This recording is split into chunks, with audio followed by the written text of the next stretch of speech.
জমিনে 1 বিঘাতে আলু পেতেন 10 থেকে 20 মণ, সেই জমিতে 1 বিঘাতে আলু হচ্ছে 120 মণ, অথচ বরকত বলেন বলছেন ফলন হচ্ছে বেশি, বরকত চলে যাচ্ছে দেখছেন, তারপরে গুরুত্ব দিচ্ছেন না। রাসূল সাল্লাল্লাহু আলাইহি ওয়াসাল্লাম কথাই বলেছেন, যখন মানুষ ওজনে কারচুপি করবে, আপনি গোশত কিনতে যান, দাড়ি পাল্লাটা যেমন দিলে মনে হলো 1200 গ্রামে 1 কেজি, তারপরে কলিজা ফ্রি, তেল ফ্রি, ফেরসা ফ্রি, ফ্রি না, এটা ওজন ছাড়াই পলিথিনের মধ্যে দিচ্ছে।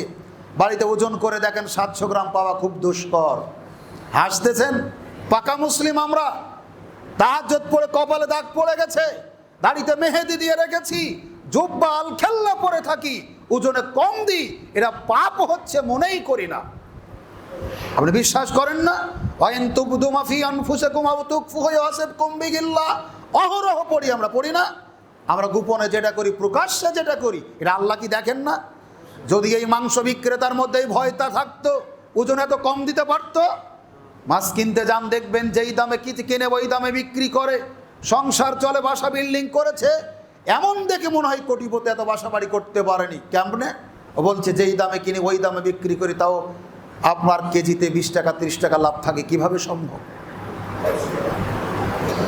আপনি গরু পুষছেন 3 থেকে 8 মাস পর্যন্ত, আপনি এত কষ্ট করে খড় কিনে খাওয়ালেন 500 টাকা পুন, আপনি খোল কিনে খাওয়ালেন, ভুসি কিনে খাওয়ালেন, 8 মাস কষ্ট করে পালার পরেও আপনি যে লাভটা করতে পারেন না, রশিটা বদল করে দিয়ে দালালেরা তার চাইতে বেশি লাভ করে। তাহলে এই দেশে মুসলিম কোথায় আছে? এইভাবে বলতে গেলে সারাদিন চলবে, সময় হবে না। আপনাকে শুধু বলছি, আমরা যদি দুর্ভিক্ষ হ্রাস করতে চাই, আমরা যদি আমাদের খাদ্যে বারাকা সমৃদ্ধ লাভ করতে চাই, ওজনের কারচুপিটা বন্ধ করতে হবে। শাসক গোষ্ঠীর হাতে পিটন খাওয়া যদি বন্ধ করতে চায়, পুলিশের লাঠি চার্জ যদি বন্ধ করতে চায়, ওজনে কারচুপি বন্ধ করা লাগবে। সহজে বোঝার একটা বিষয়, ওজন যারা কম দেয় তার খবর পুলিশ কিন্তু জানে, তার কাছ থেকেও চাঁদা পায়। আপনি যখন অভিযোগ দিলেন আপনার কাছ থেকেও চাঁদা পাচ্ছে, তার মানে চলতে দিলেও তাদের লাভ, বন্ধ করতে গেলেও তাদের লাভ। তার মানে বন্ধ করতে গেলে দোকানি পিটন খায়, আর সে যদি কিছু ঘুষ দেয় তাহলে ক্রেতা পিটন খায়। তার মানে এই পিটনটা হচ্ছে কেন? আপনি হয়তো আজকে অন্তত বুঝতে পেরেছেন কেন হচ্ছে বলেন তো? ওজনে কারচুপি করার কারণে। যদি আপনি পিটন না খেতে চান, তাহলে মাপ সঠিক দিতে হবে। মাপ সঠিক যেদিন জনগণ দিবে, যেই দেশের, যে এলাকার, যে অঞ্চলের, সেখান থেকে অত্যাচার উঠে যাবে।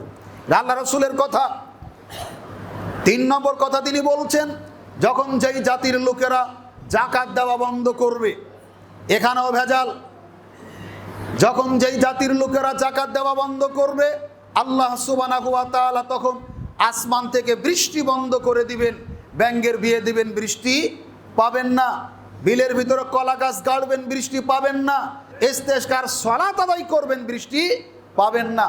কারণ বৃষ্টির সুইচ অন করা রেখে চাইলে বৃষ্টি পাবেন, কিন্তু বৃষ্টির সুইচটা তো অফ করে রেখেছেন।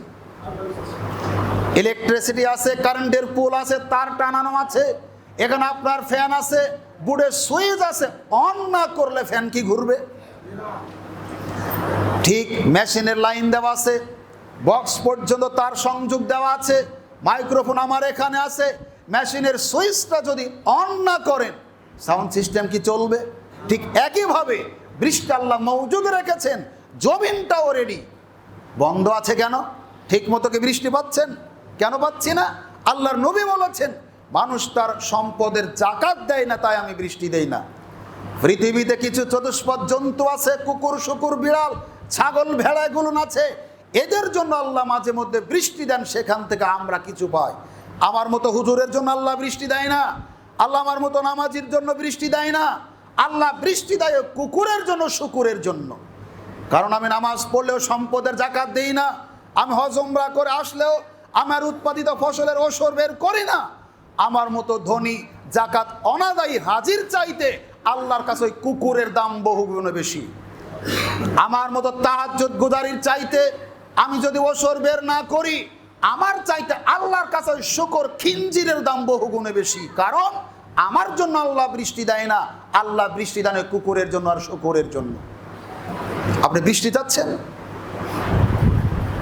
খুলুন সহিহুল বুখারী সহ প্রায় হাদিসের গ্রন্থগুলি, ইস্তেসকার সালাত অধ্যায়। আল্লাহ নবী খুতবা দিচ্ছিলেন, সাহাবী মসজিদের দরজায় এসে বলছেন, আল্লাহর নবী, মাঠ ঘাট চৌচির হয়ে গেল, ফসলাদি পড়ে ছারখার হয়ে গেল, আল্লাহর কাছে একটু দোয়া করুন না, তিনি যাতে আমাদের বৃষ্টি দেন। সাহাবী বলছেন, আসমানে মেঘের ঘন ঘটা ছিল না, প্রখর তাবদাহ। আল্লাহর নবী আমার কথা শুনে, আব্দন শুনে আল্লাহর কাছে দোয়া করলেন, তখনই মেঘের ঘন ঘটা দেখা দিল। মসজিদ থেকে বের হতে না হতেই মুষলধারে বৃষ্টি চলতেই থাকলো। পরের জুমা পর্যন্ত যেই সাহাবী আবেদন করেছিল বৃষ্টি প্রার্থনার, ওই একই সাহাবী অথবা অন্য একজন সাহাবী বলছেন, আল্লাহর নবী, আপনি একটু আল্লাহর কাছে প্রার্থনা করেন না, সব যে ডুবে গেল। হাসতেছেন। হয়তো সেই সাহাবীর চাইতে শিক্ষিত মানুষ আজকে থাকতে পারে পৃথিবীতে, হয়তোবা সেই সাহাবীর চাইতে পরহেজগার মানুষ পৃথিবীতে থাকতে পারে, পারে না তো তর্কের খাতিরে বলছি, কিন্তু এত বিদ্যা, এত বুদ্ধি, এত ডিগ্রি থাকার পরেও চিল্লায়া দোয়া করছে, আল্লাহ কবুল করছেন না। কারণ কি বলেন তো? কবুল হবে না। হারাম খেয়ে দোয়া করলে কবুল হয় না, মিথ্যুকের দোয়া কবুল হয় না, মুনাফিকের দোয়া কবুল হয় না, হালাল পোশাক পরে দোয়া করলে কবুল হয় না। আমার খাদ্য হারাম, আমার পোশাক হারাম, আমার জীবনটাই গড়ে উঠেছে হারাম, আমি দোয়া করলে আল্লাহ কবুল করবেন কি করে?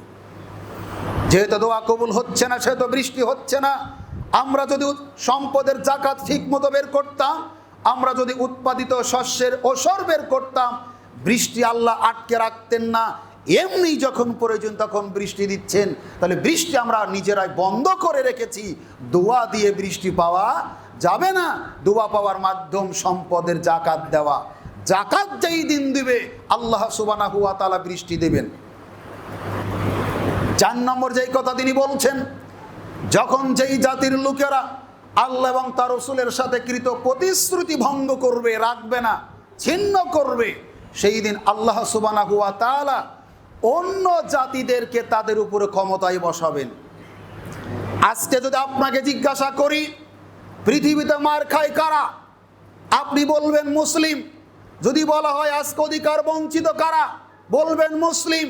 আজকে যদি বলতেন পৃথিবীতে সবচাইতে ঠাট্টার উপহাসের পাত্র কারা, তখনও বলবেন এই মুসলিম।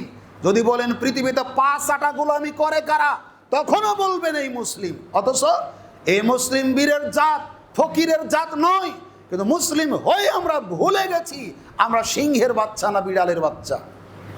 কথায় শুধু আছি, বক্তৃতায় শুধু আছি, বাস্তবতায় নেই।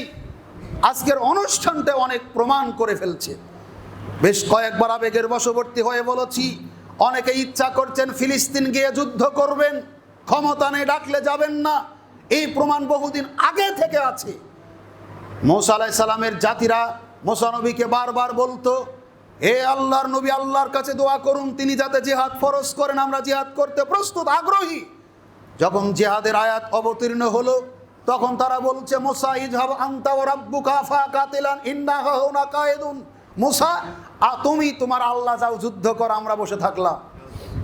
হাসতেছেন মানে? নবীকে দেখেছে, তার সাথে চলেছে। তাদের কথা হলো এরকম। আজকে আবেগের বশবর্তী হয়ে অনেকেই যেতে চাচ্ছেন ফিলিস্তিনে, কিন্তু নওগাঁতে যখন ডাকছি চলেন তাদের সপক্ষে একটু সুপারিশ করার জন্য, সমবেদনা জানানোর জন্য যাচ্ছি, তখন আপনি এত দুহাত পেশ করছেন। তার মানে বলছেন আজকে শুক্রবার কিভাবে যায়, আমার বাড়িতে তো অনেক কাজ কিভাবে যায়, আমি তবে অসুস্থ কিভাবে যায়। আপনার দিকে দেখলে মনে হচ্ছে ওরাই ঠিক, পৃথিবীতে নেতৃত্ব দেওয়ার উপযুক্ত ইহুদি খ্রিস্টানেরা।